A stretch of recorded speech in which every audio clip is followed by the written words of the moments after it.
Welcome back, everyone, to the Marketplace Mavs. I am super excited today. In January, we are freezing up here in the Northeast, but I have Chris Grant from Clear the Shelf podcast, and the same on a lot of social medias. Chris and I have we've never met like most of us here, but I've been following Chris, I think probably close to day one since I started this. And Chris also has a podcast he's been doing for a long time.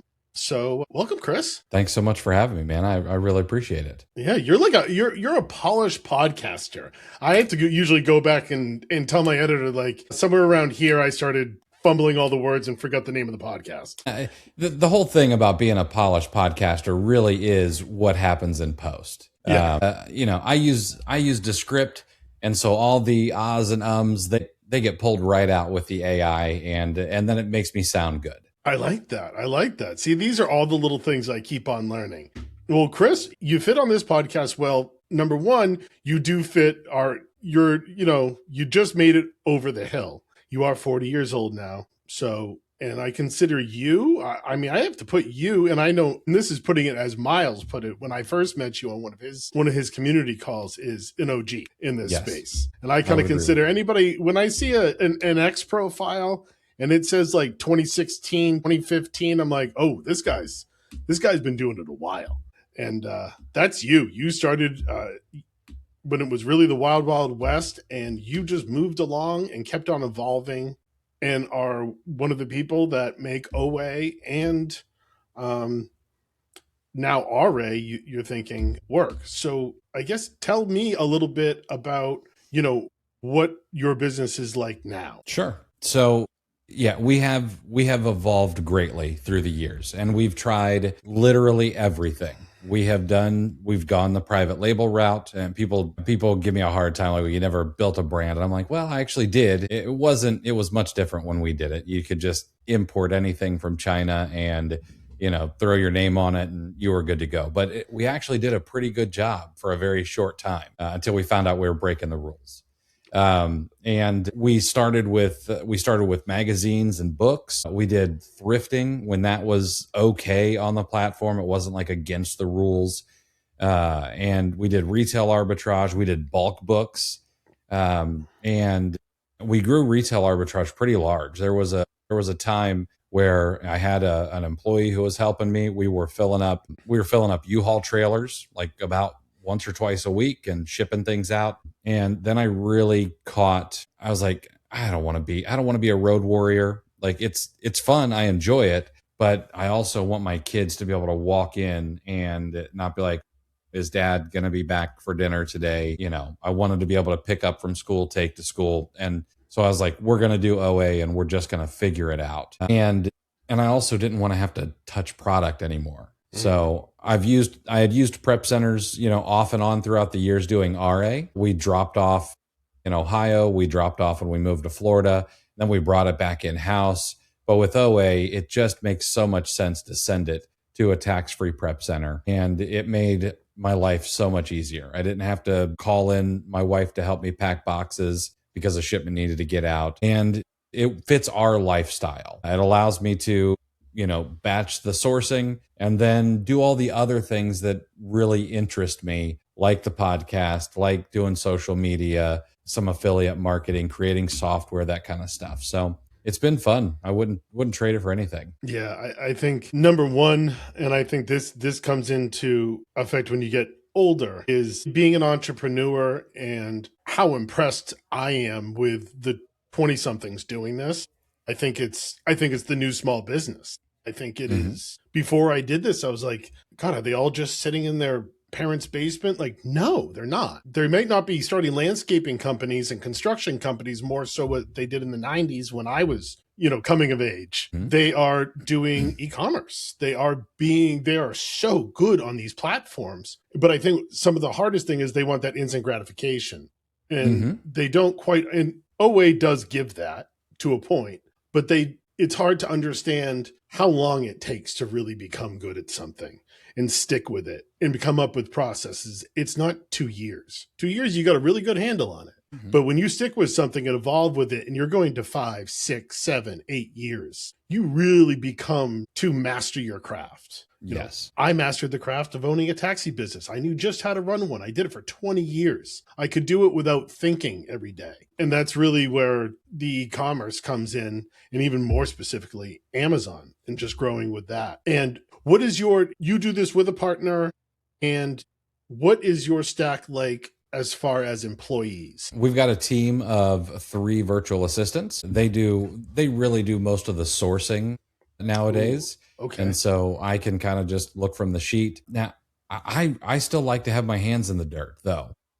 Yeah, you like it. So I do, Yeah. So on a Sunday morning, actually tonight, I'm going to spend some time doing a little sourcing after we're off of here, away from the stuff that my team has gotten. Yeah. Everything else, I do all the admin work myself. We've got Okay. someone who handles the books, but the admin work, I could offload that. That's not a problem. However, through the years, I've just gotten so it's become second nature. And like, if I get I got an IP complaint just the other day, and I was like, let's see if we can one shot kill this thing. Yeah, it You took can. 5 minutes to get the paperwork together. I know what Amazon's looking for, and so sure enough, it was gone in 3 hours.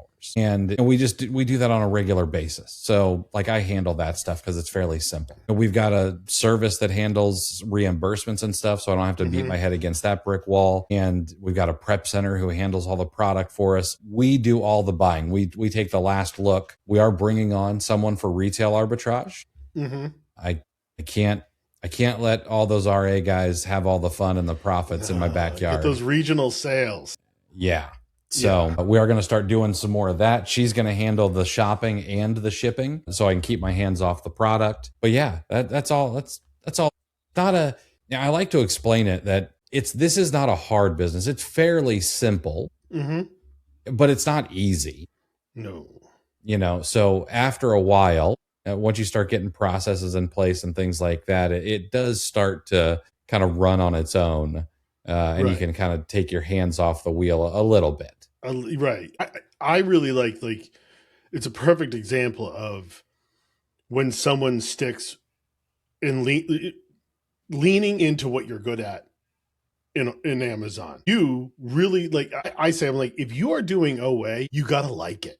You Mhm. have to like the thrill of, and I can understand it. It's not my thing, but I can understand. I'm like, yeah, if all of a sudden, like, I finally got this gift card to work or this to work, I was like, sweet, awesome. I just couldn't get it to do it enough to make sense for me. But that's something you leaned into. And it's interesting how everybody kind of pick what you're good at, and that's what you want to do for your business. The being able to have a three sourcing VAs, I have to think finding a really good sourcing VA is probably the hardest thing to hire in all of Amazon. It is, I think, for a couple of reasons. One, I think that too many sellers' expectations are higher than they should be.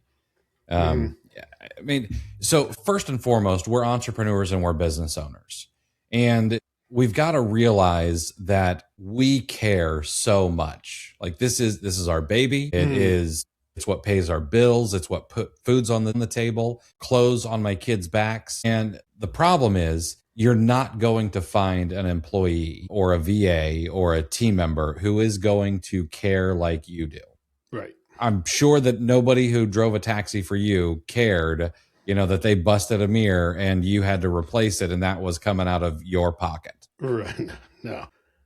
And so, one, we have to realize that. Two, we've got to realize that you might be the best sourcing person in the world. But one, are you as good of a teacher as you are a sourcer? And two, are you going to be okay with them being 70% as good as you just because you may be the best ever, but that means no one is going to live up to your standards, and you've got to be okay with that. Yeah, absolutely. I think it's leaning like, it was interesting. You said you do all the admin work for yourself. You're comfortable with it. You know it. You know just how you want to put a case in. And that's something that you do. For me, mine is my sourcing. Mhm. Now, I'm brand direct, a little very different type of sourcing than OA, but still sourcing nonetheless, especially when you're scaling, because it's the only way of getting it. So I love sourcing. and I like contacting brands. I like the sales part.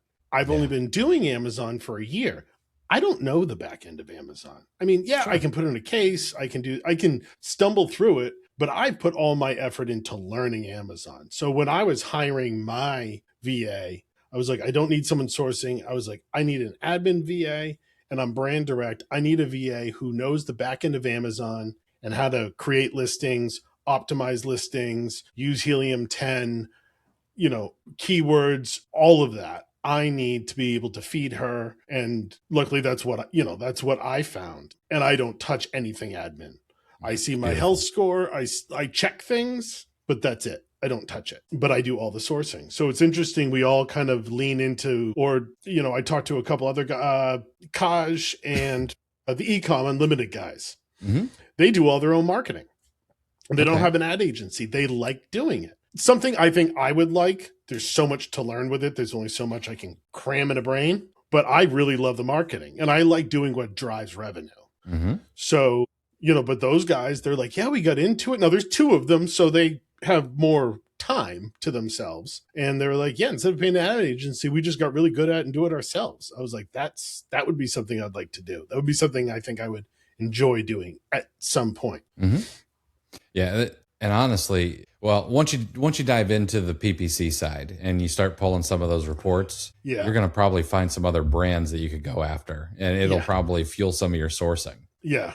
Yeah. I've started to get into it here and there. It's just, I think the hardest part is starting out is knowing when to put blinders on and when to like start looking around.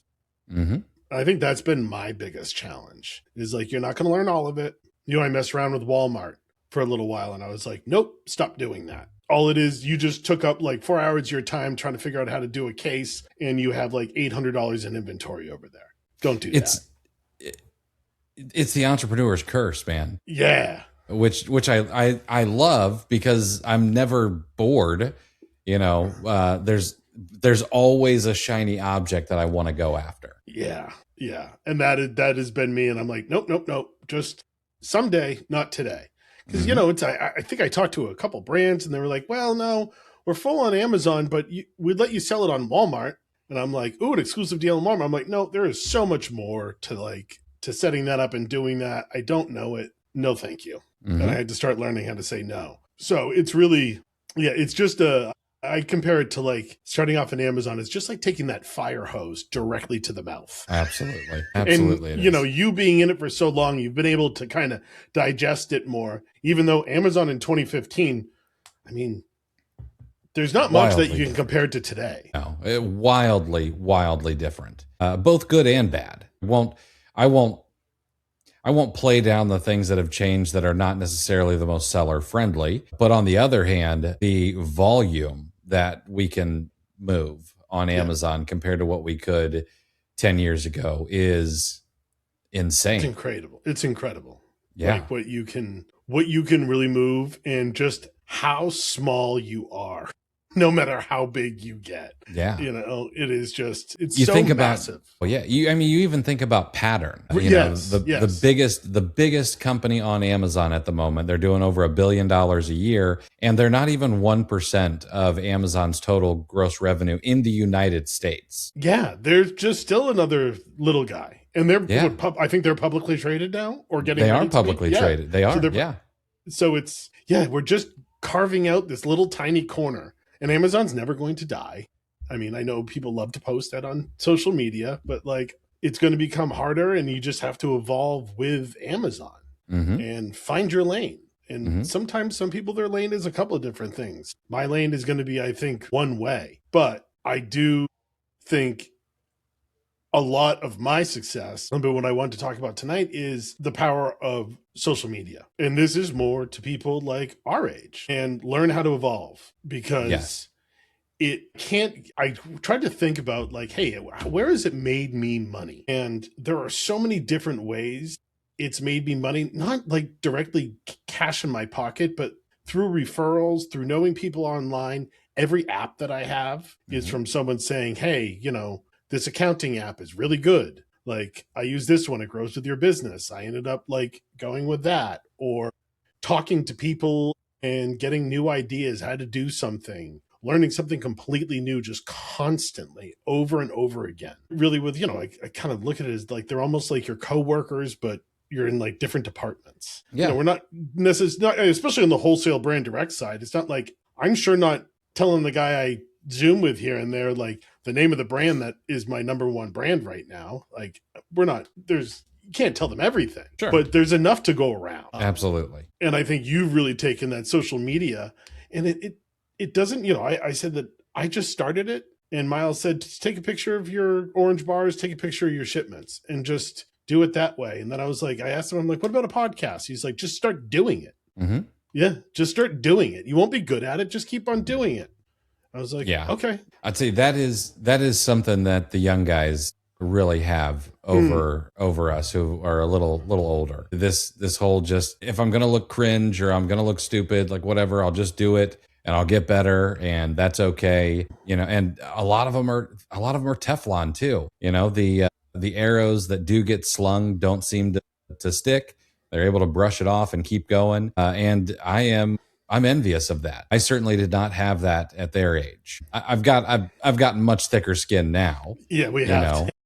You don't have a choice as you get older, but those guys just seem to have it naturally, or whether it's, I don't know whether it's nature or nurture. I don't know, but man, good for them. Yeah. Yeah. They hop on it. They start Discord chats and chats of stuff that I still can't keep up with. Mm-hmm. I was like, oh, there's only so many chats and apps and things I can handle, like to look at on my phone.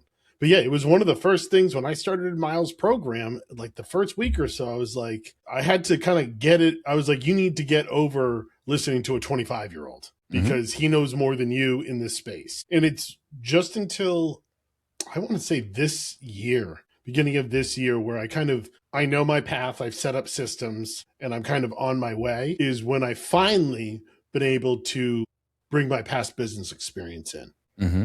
Like I'm comfortable enough in my knowledge, in my lane in brand direct, how I can help a brand. I've made 8, 9, probably close to 1,000 cold calls in the past 6 months. Wow. I've been through it. So just now I'm really starting to bring in my past experience. But in OA and in the beginning, like there was no past experience that I could bring in. I was just brand new. And that was one of the biggest things. If you're older and kind of reinventing yourself, keep an open mind. And if this is something you want to do, start using social media because it works. It does. It does work. And I think that's something that is maybe even more important to tell the folks who are our age is I hear two things. One is, well, I don't know what to post, or, I don't want to sound stupid. Well, you're just gonna have to get over that. Ask a question, just share something, just take a picture. I don't care if it's like one small box. If someone takes a picture and it's just if it's a 5-pound box and it's going out and someone tags me, you better believe I'm commenting. Yeah. Like you're going to get an attaboy from me. And so do it. But then the other thing I hear a lot is, well, I really want to be anonymous. Stop it. What? You've got an iPhone in your pocket, and this illusion of you're not privacy. Anonymous. Yeah, this illusion of privacy, you're just kidding yourself. So throw a picture up there, talk about what you're doing, ask questions, get involved in conversations. I can say beyond a shadow of a doubt that being on social media over the past 10 years has put multiple 7 figures of revenue on the top line, both on and off of Amazon, either through the knowledge or partnerships or, whatever else it is that I've done. It has been a force for positive in my own life, and it can be for anybody. Yeah, it really can. And it's the same thing I tell people. I'm in some groups and they're just starting out in wholesale and they're trying to get like the perfect script to start calling brands. And I just tell them like, just call. Mm-hmm. I was like, just call over and over and over. After you do 50, you're going to figure it out and you're going to fumble over your words. I always say like, I should go back to the first 50 calls I made and recall them. Mm-hmm. Even, 900 calls later, I was like, just get used to it. Just keep calling them, rambling. You never know. I was like, and if it wasn't for social media and me joining I wouldn't have made it 3 weeks in this business. And then I started like listening to social media and I'd get ideas. And like a perfect example was I was in a community call and one of the coaches in it was like, don't be afraid of higher sale items. Don't shy away from them. So just randomly the next day, I'm sourcing and I see this item and it's like $270. And I was like, huh, look at it. Like the brand's website just had that like right look to it, not too flashy. And like this listing had sold like 100 a month. The listing had like 13 all FBM buyers on it. I was like, Mm. And then it was like, oh, okay. I don't touch FBM. I do all FBA. And called the brand. Brand agreed to sell to me right away, which is kind of a red flag. Sure. But I was like, let me just buy 20 of this one ace. And there's actually 3 others of them. But this was like the best. I'm like, let me just buy one. And like bought it, send it in. Well, I didn't know enough, but being the only FBA seller on it, like I grabbed the buy box and I sold all 20 in like a day and a half. Yeah. At like over buy box. And I was like, and now that one ASIN is going to do 65,000 this month. Well, that's beautiful. And the whole brand will do close to 80. That's awesome. Like, and that is completely because I kept on going past. I was just afraid of them. Like, oh, too high. Mm-hmm. I kept on going past and I listened to that person say it to me and I listened. I'm like, huh, okay. And then just like 10 a.m. the next morning, there it is. And like, I didn't even know enough where like, I was like, ooh, that's a lot of sellers on there. I don't know. But I didn't quite understand, like being the only FBA seller, like you almost don't count them. Mm-hmm. And being in stock and then just scaling it every month, tripling my order. Finally, I was like, oh, this isn't 100 a month. I'm going to do 200 of these every single month. That's and now beautiful. I'm working towards like an exclusive with the owner. Like they're the first brand that they didn't really want to talk to me much in the beginning in my first order. Now, my last purchase order was, now the owner answers when I call. I was like, absolutely. Oh, now I'm seeing the other end because I'd be like, oh my God, I've never had to work so hard to give people money. Mm-hmm. I was like, this shouldn't be sales. And then I'm able to see like the other end of it. Once you start doing it for a while, you start to see like, oh, once you start working with these brands, I'm not selling myself anymore to them. They need me. Mm-hmm. I'm buying a lot of their inventory, especially when it's not a very large brand. And mm-hmm. you start to kind of create that relationship. And that's when I knew I'm like, I'm where I'm supposed to be. This is where I'm comfortable talking to brands. And then like, as I start to optimize their pages, I just hand that to my VA and I keep mm-hmm. doing the brand stuff. And that's really been like the telltale for me. And mm-hmm. just finding.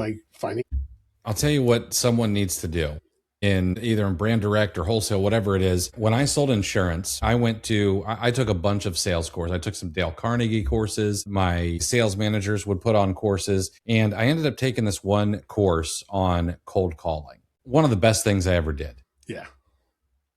They had this game where we would throw some dice and the dice had pictures on it. And you throw these dice and then they put them in a line and you have to make up a pitch based on the way the pictures are. So it might be a picture of a cat and an earth, and you end up making up this story. But then on day number 2, they tell you to bring a phone book. Now, this is a while ago. It's when they still had phone books. When they still made them. Yep. And so we all brought in our phone books, and they made us get up in the middle of the room and start cold calling people and give our pitch. And like at the time, it's one of the worst feelings in the whole world. I'm going to fumble over my words, not only to the people on the phone, but in front of these 20 other people taking this course with me.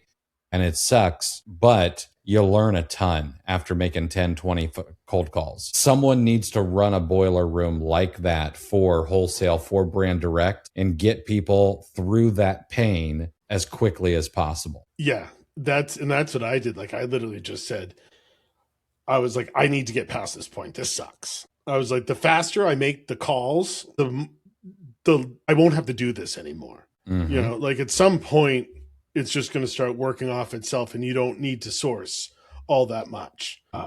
And that was my mindset. It was like 100 calls a week when I started. Sit down, do 100 calls a week. Now a lot of week, I can't do that, because I get too busy doing follow-ups. And follow-ups are where anybody who is in brand direct, it is all follow-ups. Because that's a fun little story I said about that brand that is my hero, like ASIN and everything right now. But that is not what you're normally going to get.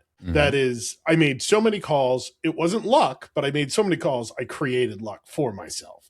Yes. But the brands that I really want to get are the ones that are taking me, call me back in 2 months. The brands that I'm making Loom videos for to compare their ASIN next to their competitor, like of a page fully optimized, not optimized, and bringing that value. And then because the best feeling is after 4 months of chasing a brand, them finally saying, okay, I'll bring you on because they only allow 3 users. And they have 5 ASINs and they're all doing 1,000 plus a month.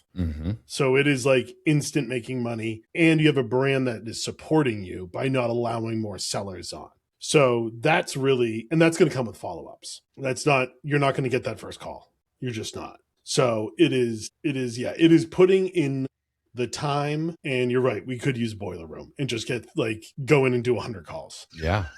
Just get through the pain as fast as possible. In the OA world, I try to tell people this same thing. Finding profitable ASINs is just a function of looking at more and more and more. So it's actually one of the things I love about Seller Amp is you can actually look, how many ASINs have I looked at? And the higher that number is, the luckier you're going to end up being. I still have 8 pairs of Cuddle Dud leggings. I don't know when they're going to sell, but they're there. Can't remember the last time I sold them, but I feel like it's been about a year since I bought them. But yeah, I went cross-eyed for 4 months learning how to source. It was like a boiler room. I learned a ton. I learned a ton. And I learned about returns. I learned what I was good at. I learned I definitely still wanted to do wholesale, but I feel like it was needed. You learn a lot about the catalog. You learn what makes a listing good. You learn all kinds of things that will translate into brand direct, into wholesale, just by doing OA and RA. Some of the best OA and RA sellers some of the best wholesale sellers I've ever met, they started in OA and RA, and now they run, $20-30 million operations in wholesale. Yeah, it is incredible what some people have been able to do in this business, and it's still, I can't wrap my head around it. Especially some of the guys Miles brought on. The kid, young man, Sawyer. He's 20. Yeah, that's one of the most. He's an animal. That blows. First of all I can do is think of myself at 20. No, not even. I was no, but for him to start at 14 and be able to put together what he has put together he is somebody I am interested in knowing what he's doing in 20 years from now. Yes. I think it's I was like, oh, he's the type of person you see owning a massive company or starting. I was like, because what he has done and the amount of SOPs and systems you have to have in place to be able to do that sort of money. Now, I know he's not branded, he's wholesale, but I'm sure he's going through massive distributors buying truckloads of stuff. But the logistics to that, I can't wrap my head around. And he just is doing it like he's been doing it. And he's been doing it since he was 14. So I love hearing stories like that and seeing a young man, someone like that, who obviously is not the norm. And nobody should look at him and be like, oh, I can do that. Right. But it is interesting to see of what is possible, on this platform, if you want to scale to that. Me, absolutely. I don't think I would be interested in doing that. Yeah, I don't ever want to be that big, I don't think. Just a little while ago, I just released a podcast episode with a couple, and they did 9.75 last year. Retail arbitrage, all of it. Well, I think Miles had him on. Perry Coughlin. Yeah, I think that was it. It was a couple. Yeah. Incredible. They're incredible. I've known them for 10 years and I've been able to watch them. Did they start in 2012? They started 2011. 20. Okay. Yeah, I think it was the same people. No, 11 years ago. What was that? Whatever 11 years ago was. Yeah. 2015, I think. And the systems they have in process for something like that it's incredible. Yeah. And just not something you probably would start now if you started at Amazon. You're not going to start Amazon right now and go, hey, I'm going to start RA with 6 buyers. It's just, you would find something else to do. Yeah, you definitely need to learn the ropes first. It's that's something you build to. Yeah. That is, and they run that with, he explained it to me. to a group that I was in. It's incredible. And that's Hmm. where you really start to learn like all the methods work. They all Yeah, work. they all work if you work them. If you work them, they will all work. You can make a living on OA. Like the idea when I made it to 40K, I felt so unorganized and out of control that I couldn't imagine going to 100 or 200, keeping track of like gift cards and this and that. But I'm at 70K a month with wholesale and like not busy at all with brand direct. I mean, I'm making myself busy by doing outreach and sales and stuff like that, but I'm not bogged down Right. with like paperwork and stuff like that. So they all work. They You do. just Yeah.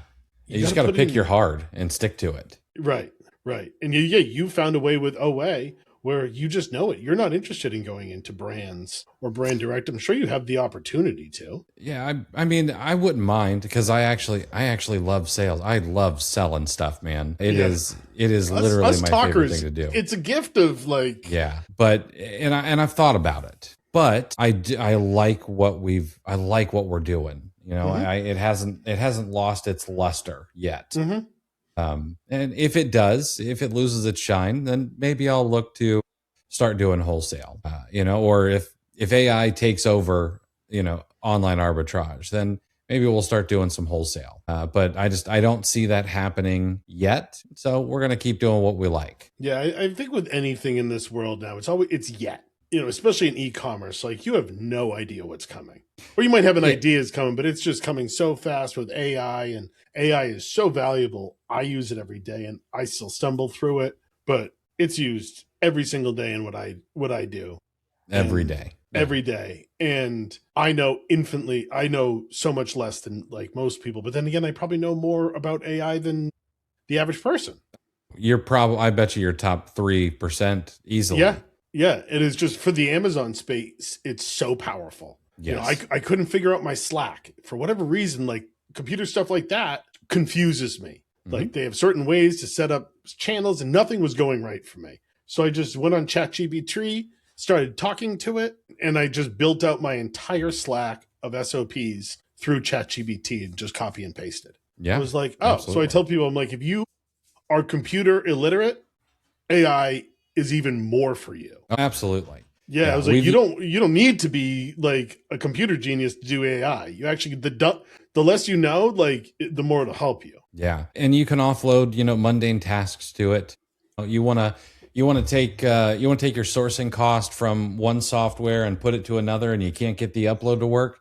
I have Claude Cowork do it for you, Yep. you can literally watch it in the background. I actually have that do. I do that with Boxum. I cannot seem to get my upload to work from Scan Power, and so I'm just like, hey, yeah, find this number, put it with this ASIN, and just do this until we're all caught up. Yeah. You can have it build out for wholesale. You can have it build out. You can have it build out scripts for you. Go Yep. and find the best sales videos and hey, create me a script based on this. And here's my target audience and talk to it. I've been one of my favorite things to use it for. Number one, if I want to, I can optimize a whole page with it. But if I'm talking to a brand, I wouldn't do this for initial outreach. But if I was talking to a brand, every time I send a brand an email, I want to bring some sort of value with it and not just Hmm. do the circling back around thing or just following up. Like I want to follow up with something. So I'll take one of their crappy pictures on Amazon and I will put it into ChatGPT and make a lifestyle picture Yes. and I'll send that. Now, it's not perfect. Like I have a graphic designer that I use if I'm actually building out A plus content and optimizing pictures for a brand that I'm an exclusive with. But for this sort of thing, like it was fantastic. It was something I could give the brand owner that got him to email me back. Absolutely. So And I have use it it and like have it that. take that picture and like, hey, make me a side by side where it's before and after so they can see it. Like, Oh yeah. absolutely. And it's perfectly fine to send that to like a brand and I'll tell them like, yeah, I can make these and they have for the most part, they have no idea I'm doing that on ChatGPT. And that's Sure. where I'm like, oh wait, these people don't know I'm doing it on ChatGPT. Yeah, because most people just aren't there yet, and we're probably several years away from like we're chronically online. We're on Twitter. We're seeing what's happening. Like, we're at the forefront of this stuff. Even if we do still feel like cavemen, just clanging rocks together, everyone else is still trying to figure out like how fire works. Yeah. Yeah. My biggest thing was I look at stuff online and this and that, but I'm like, there's Claude, there's ChatGPT, there's Nano Banana. I'm like, okay. I was like, this is part of the issue. I'm like, there's too many choices. There's too many choices. But it's just like, it's part of navigating it. But it's something like, that's the sort of thing, like, don't sleep on that. That, like, you need to pay attention to AI. It's what's going to run things. And when it makes sense, like, use it. And it's been great for me to follow up to brands. But, like, no matter what you do in the Amazon space, it works really well. Yeah.